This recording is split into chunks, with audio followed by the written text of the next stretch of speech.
Welcome, engineers. My name is Travis IQ, and today we're going to talk about reading technical articles. Travis, how does this relate to cybersecurity and networking? That's usually what you're talking to us about. Why are we not talking about cybersecurity and networking? We are talking about cybersecurity and networking principles. We're going to talk about specific cryptographic principles today.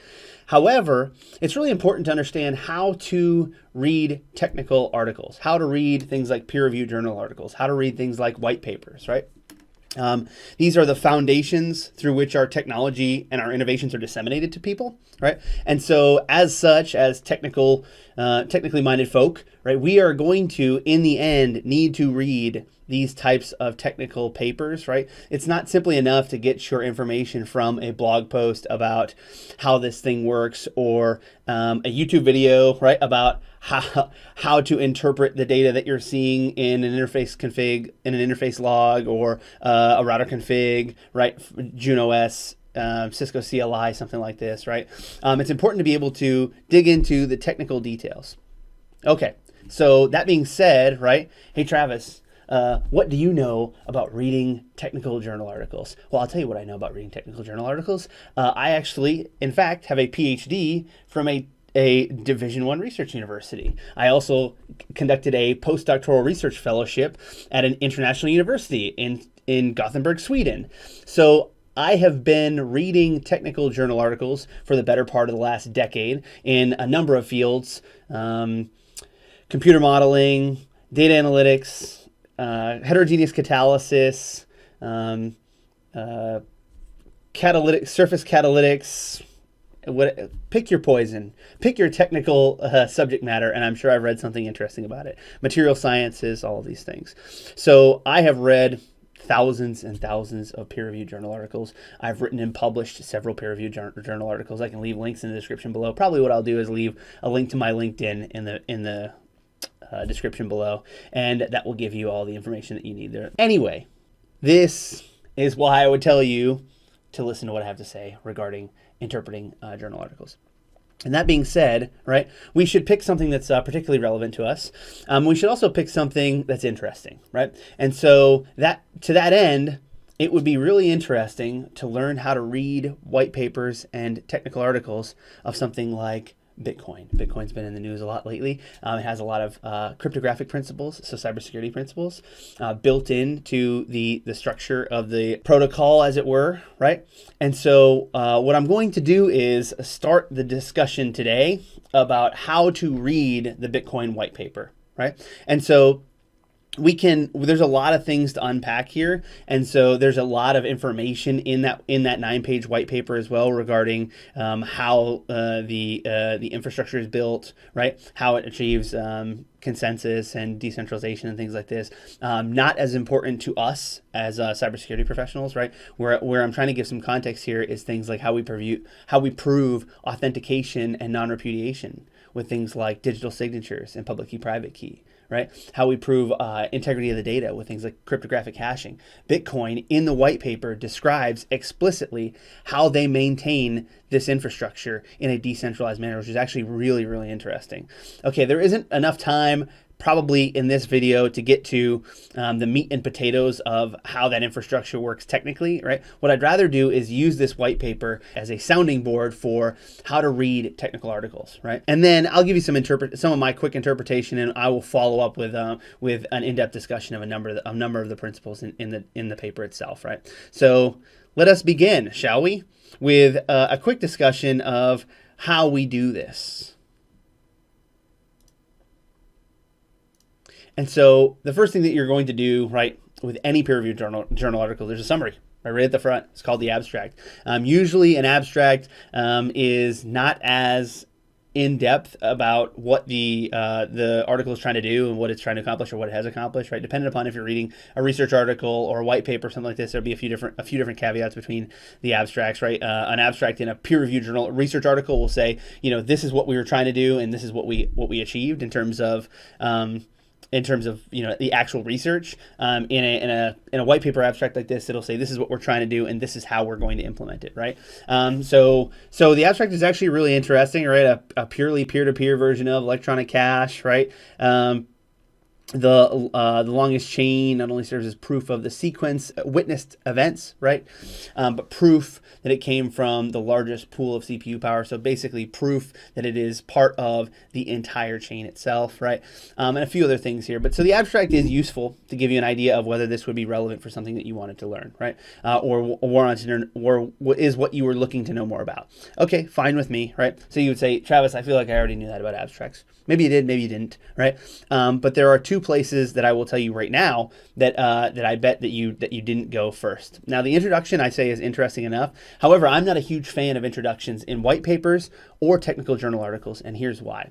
Introductions tend to give a lot of context, right? Intros say, hey, this is why we're doing this thing. Look at the very first sentence in this introduction. Commerce on the internet has come to rely almost exclusively on financial institutions serving as trusted third parties to process electronic payments. Yeah, okay, right? The internet is composed of PayPals and Visas and Swift and ACH infrastructures and wire transfers. I don't care, right? Since financial institutions cannot avoid mediating disputes, the cost of mediation increases as transaction cost increases. I don't care about these things, right? I don't care about the context around, let's say, if we're trying to learn about how Bitcoin works, for example, I don't care about the context around Bitcoin. I already know the context. That's why I'm here, right? So I actually don't love introductions. At the very bottom of introductions, there's usually some information, some relevant information, right? So the second paragraph here, introductions in peer-reviewed journal articles tend to be even longer than this. So what is needed is an electronic payment system based upon cryptographic proof instead of trust, right? Allowing any two parties to transact directly with each other without the need of a trusted third party. Now that's interesting, right? So maybe the first sentence or two of the intro is relevant to you, or the last sentence or two of the intro is relevant to you, right? But in general, I'm not the biggest fan of introductions. You say, Travis, that's kind of weird, right? You think the abstract's useful. It's useful to give you some context of, like, you know, why you should continue reading. And then you would say the next thing you don't really read very much. I don't.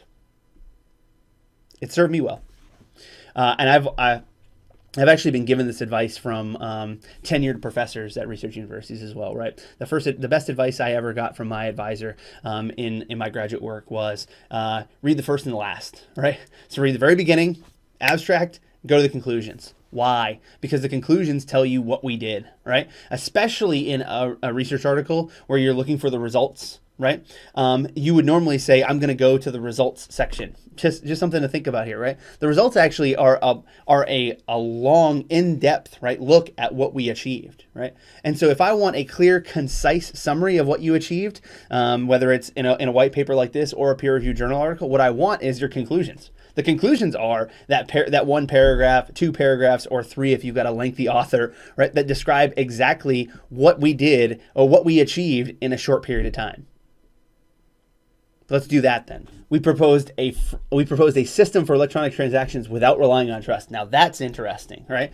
Started with the usual framework of coins made from digital signatures, and we can talk about the concept of digital signatures and public key, private key, and hashing as well. We will do this in the context of this white paper at some point. To solve this, we proposed a peer-to-peer network using proof of work to record a public history of transactions. Now that's really cool, right? We use proof of work, so computational energetic work, right, to record a public history of transactions. Very, very interesting, right? The network is robust, and they've proven the robustness, and we can talk about that.